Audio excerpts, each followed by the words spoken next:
भावनाओं की शिक्षा इन मूक प्राणियों से लें। लेखक पंडित श्रीराम शर्मा आचार्य। ऑडियो 1। सजातीय प्राणियों से प्रेम तो आम बात है, परंतु ऐसे उदाहरण भी देखने में आए हैं जहां दूसरे प्राणियों के बीच भी घनिष्ठ स्नेह संबंध बने। प्रख्यात लेखक सैमुअल जॉनसन ने ब्रिटेन में एक खच्चर और टट्टू की अद्भुत मित्रता का वर्णन किया है। बर्मिंघम ब्रिटेन में सर सैमुअल गुडबेटियर के यहाँ एक टट्टू पला था। वह बाड़े में बंद किया जाता। रात को बाड़े के फाटक की चटकनी अंदर से बंद की जाती और बाहर से कुंडी लगाई जाती थी। टट्टू अपना सिर फाटक से बाहर तो कर लेता था, पर कुंडी तक नहीं पहुंच पाता था। प्रायः देखने में यह आता कि सुबह के समय वह बाहर खुले मैदान में घूमता। सभी को बड़ा आश्चर्य होता था कि वह रात्रि में कुंडी खोलकर बाहर कैसे निकल आता है। एक दिन सारा रहस्य खुल गया। उस रात सैमुअल सोया न था, उसका ध्यान उधर ही था। उसने देखा कि टट्टू बाहर की चटकनी को झटका देकर खांचे से अलग कर लेता है और फिर वह रैंकना शुरू कर देता है। आवाज सुनकर एक खच्चर आता और नाक से धकेलकर कुंडी खोल देता और बाद को दोनों साथ साथ घूमते। बेंजल नामक जर्मन ने अपने यहाँ एक कुत्ता पाला था और एक बिल्ली। उन दोनों में बड़ी दोस्ती थी।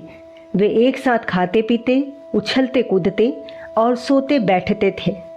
एक दिन बेंजल की इच्छा हुई कि इन दोनों के परस्पर संबंधों की परीक्षा भी लेनी चाहिए।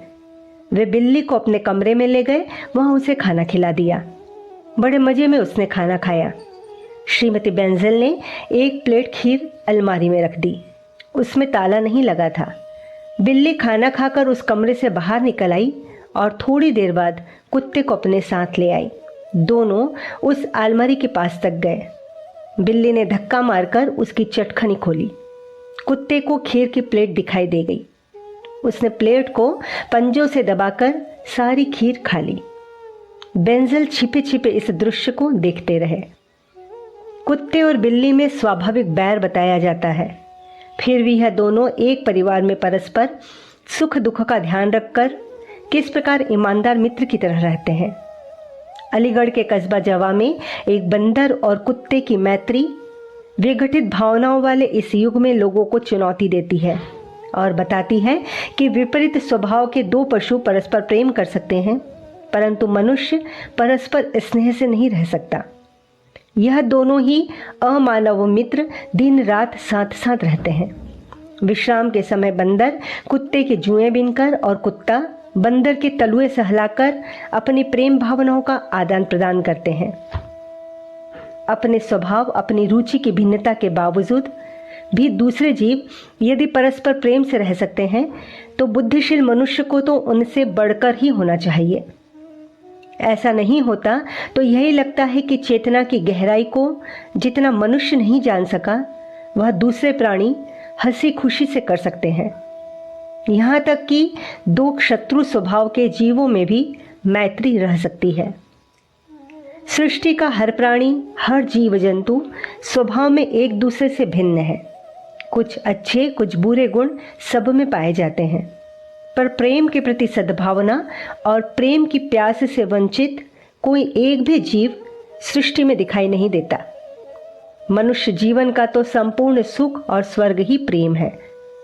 प्रेम जैसी सत्ता को पाकर भी मनुष्य अपने को दीनहीन अनुभव करे तो यही मानना पड़ता है कि मनुष्य ने जीवन के यथार्थ अर्थ को जाना नहीं।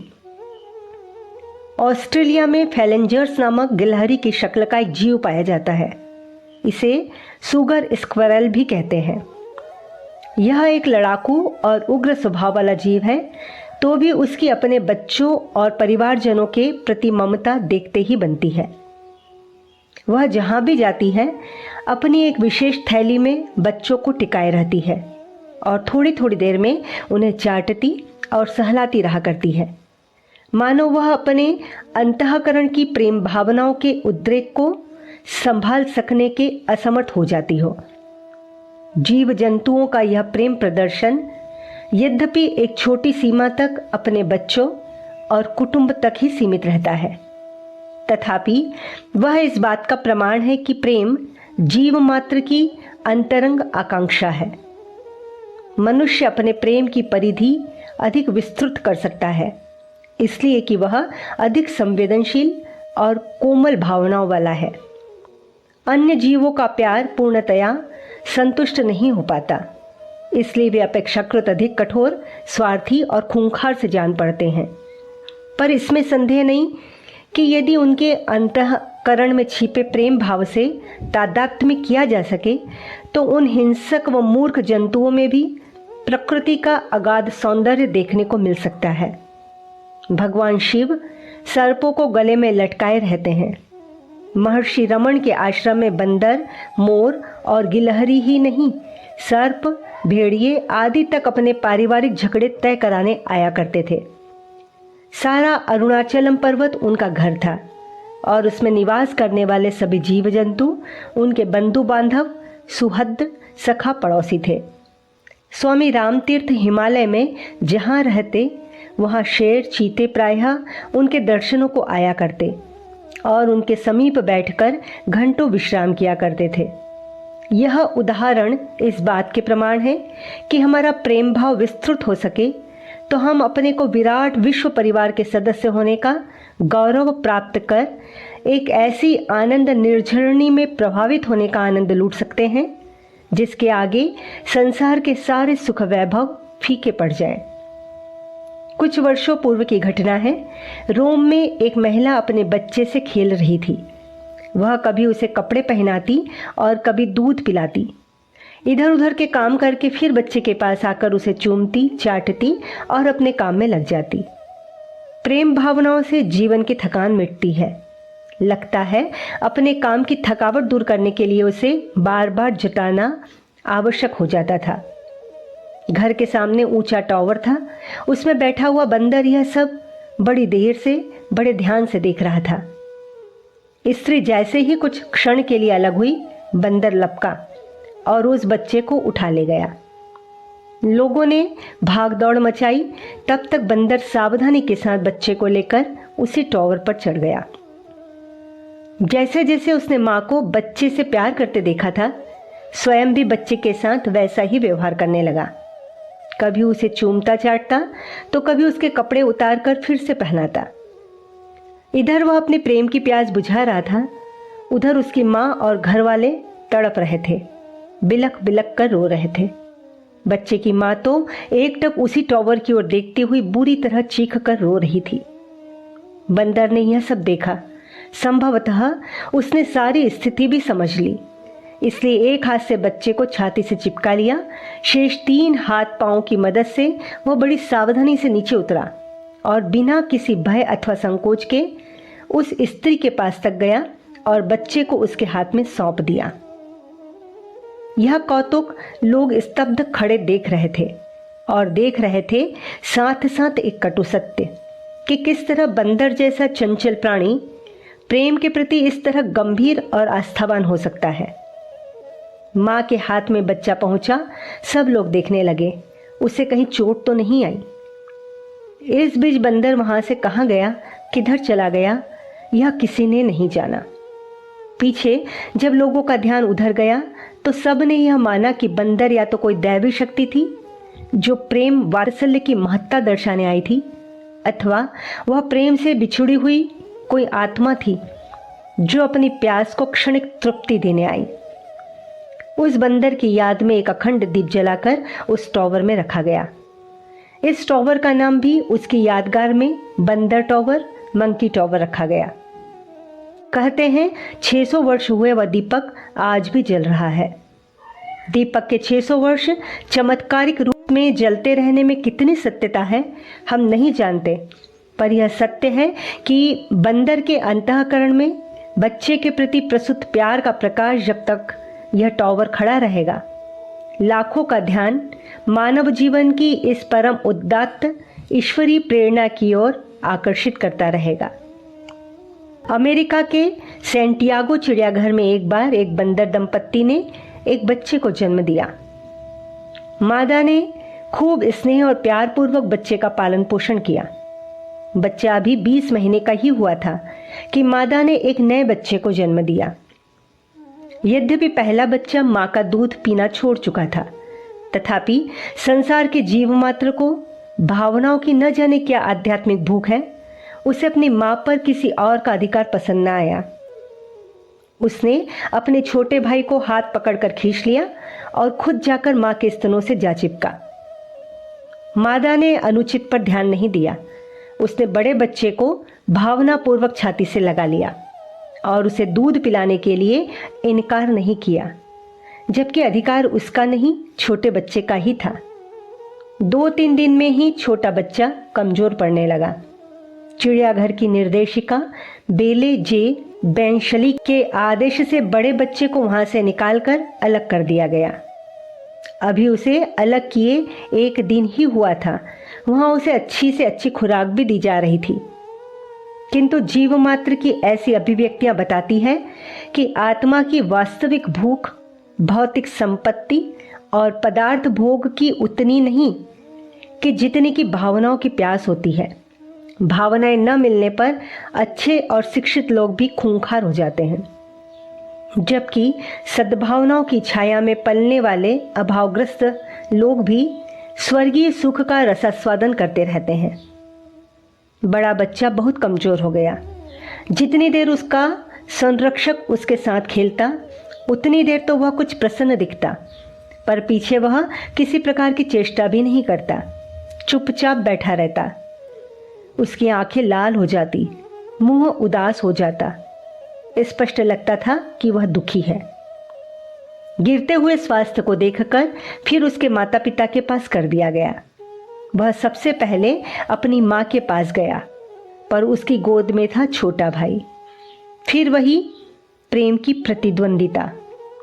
उसने अपने छोटे भाई के साथ रूखा और शत्रुतापूर्ण व्यवहार किया। इस बार माँ ने छोटे बच्चे का पक्ष लिया और बड़े को झिड़क कर अलग कर दिया, मानो वह बताना चाहती हो भावनाओं की भूख उचित तो है, पर औरों की इच्छा का भी अनुशासन पूर्वक आदर करना चाहिए। कहते हैं अनुशासन व्यवस्था और न्याय नीति के लिए थोड़ी कड़ाई अच्छी ही होती है। अहिंसा की शक्ति हिंसा से 1000 गुना अच्छी। घृणा नहीं, संसार में करुणा बड़ी मानी जाती है।